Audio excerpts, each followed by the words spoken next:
वो ना मैंने आज धो दी, मुझे लगा कि गंदी हो गई होगी। अरे कैसे गंदी हो गई थी, उसे तो मैंने पहना भी नहीं। हे भगवान, इस लड़की के कपड़े धोने की आदत से परेशान हो गया हूँ मैं। जितना तो घर में राशन नहीं आता, उससे कहीं ज्यादा डिटर्जेंट पाउडर का खर्चा है। इसकी शादी करवा दो, शादी। जाए अपने घर में ही करे काम, फिर चाहे घर के कपड़े धोने हो या पूरे गांव के।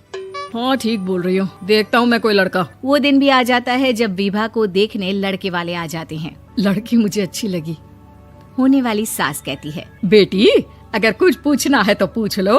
वैसे तो हमारी लड़की बहुत ही शर्मीली है, जो बोल दो वो मान लेती है, इसे क्या पूछना होगा। अरे कैसी बात कर रही हो माँ, मुझे इन लोगों के घर रहना है, सवाल तो कई है।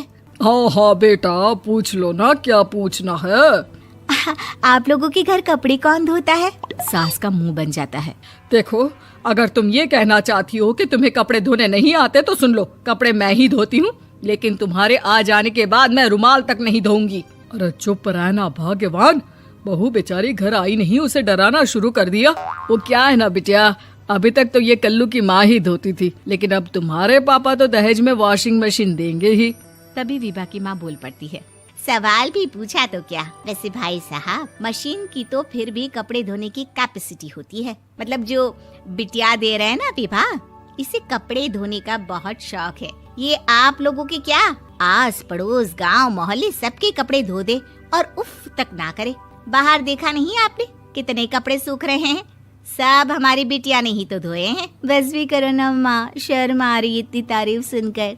और तो और एक दाग निकाल कर दिखाओ तो मान जाओ। हाँ अच्छा अच्छा, माफ करना बेटा, मैंने गलत समझा, हमें तो रिश्ता बहुत पसंद है। और ऐसे जुड़ जाता है रिश्ता कपड़े धोने का शौक रखने वाली विभा का। उसकी शादी हो जाती है कोयला फैक्ट्री में काम करने वाले कल्लू के साथ। शादी के बाद अचानक विभा चिल्लाती हुई सास के पास आती है, सासू माँ, अरे सासू माँ कहाँ है आप?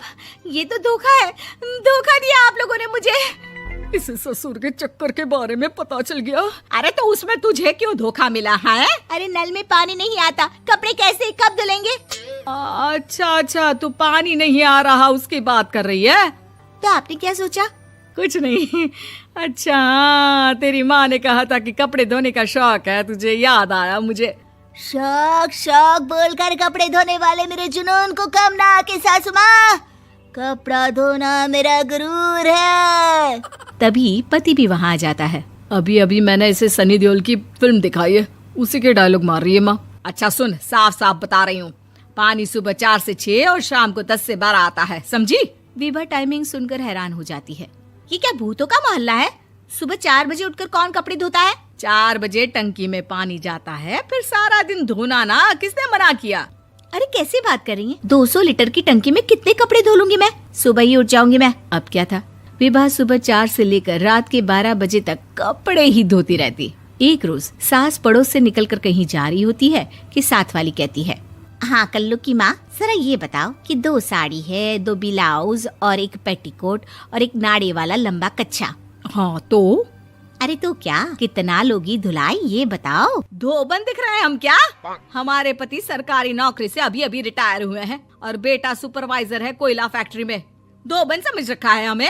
हाय रे कल्लू की अम्मा, माफ कर दो, वो तो मोहल्ले में यही सब बता रहे थे कि तुमने बहू को कपड़ा धुलवाने के काम में लगा दिया है। सास को पड़ोसन की बात सुनकर गुस्सा आ जाता है। वो घर पहुंचती है जहां घर के बाहर ही इतने सारे कपड़े सूख रहे होते हैं जितने कि किसी धोबन के घर पर। अरे ओ कल्लू की दुल्हन, बाहर निकल।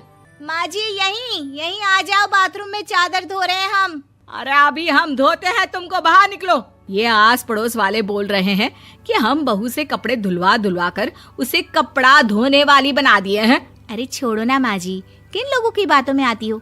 आस पास के लोगों का तो काम ही होता है कि वो किसी तरह सास बहू को लड़ा दे। बहू सारे घर के कपड़े धोती है, ये क्या कम है? बोलिए। सास को भी लग जाता है कि वो बहू का ये सनकीपन नहीं छुड़वा सकती, इससे अच्छा है कि खुद ही चुप हो जाए। एक रोज सास और बहू मंदिर जाते हैं, जहाँ सास की साड़ी वहाँ खड़ी भीख मांगने वाली से मिलती है। माँ जी क्या बात है, आपकी साड़ी उस भिखारन से कितनी मिल रही है ना? हाँ हाँ देखो तो, दोनों की साड़ी मिल रही है। क्या बात है कल्लू की अम्मा, तुम खुद को तो अफसर की बीवी बताती हो और ऐसी सिंपल सी प्लेन साड़ी पहनकर घूमती हो। सिंपल और प्लेन नहीं है ये साड़ी। तो क्या सोने के धागे से फूल बने हैं, कुछ भी सासू माँ, कुछ भी। हाँ, बने थे इस साड़ी में सोने के धागे से फूल। मेरे पति लेकर आए थे मद्रास से स्पेशली मेरे लिए 10,000 की। ताहे भाई साहब इस भिखारन के लिए भी सेम टू सेम साड़ी लेकर आए होंगे 10,000 की। सास उस वक्त तो कुछ नहीं कहती, लेकिन बहू के साथ घर आती है और अलमारी से एल्बम निकाल कर लाती है। ये साड़ी देख रही है, ये वही साड़ी है जिसे मैंने अभी पहना था। इस साड़ी में ये जो चमकदार फूल दिख रहे हैं ना, ये सोने के धागों से काढ़े गए हैं। लेकिन तू लोकल वॉशिंग मशीन ब्रश से घिस घिस कर सारे फूलों को निकाल कर साड़ी प्लेन कर दी। मुझे माफ कर दीजिए सासू माँ। और तो और, जब मैंने तुझे तेरी गलती के लिए कुछ नहीं कहा, लेकिन तूने तो सबके सामने मेरा मजाक ही बना दिया। क्यों? बहू को समझ में आ जाता है कि अब से उसका कपड़े धोना बंद।